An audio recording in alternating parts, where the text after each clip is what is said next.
முக்கியமான பச்சான மயிலும் கோழியும் முருகரோட வாகனம் தான். ஆமா.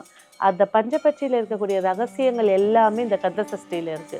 ஒருத்தர் கந்த சஷ்டியை படிக்கும் போது காலத்தை வெல்லக்கூடிய ஒரு ஆற்றலையும் சக்தியையும் பெறுவாங்க அப்படிங்கிறது காலங்காலமாக ஊர்ஜிதமானது.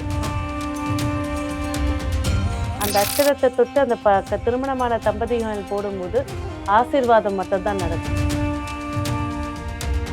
பற்கள், செவிகள் இரண்டும், நாசி, மூச்சு விடுற அந்த மூச்சு காத்த கூட காக்கணும் வேல் அப்படிங்கிற மாதிரி ஒவ்வொரு உறுப்புக்கும் ஒவ்வொரு வேல் காக்க வேல் காக்க வேல் காக்க. ஆமா. அப்ப அந்த வேலில தான் முழுமையான சக்தி, அந்த வேலில தான் எல்லாமே இருக்கு அப்படிங்கிற மாதிரி அந்த வேலுக்கு ஒரு பெரிய பவர் இருக்கு.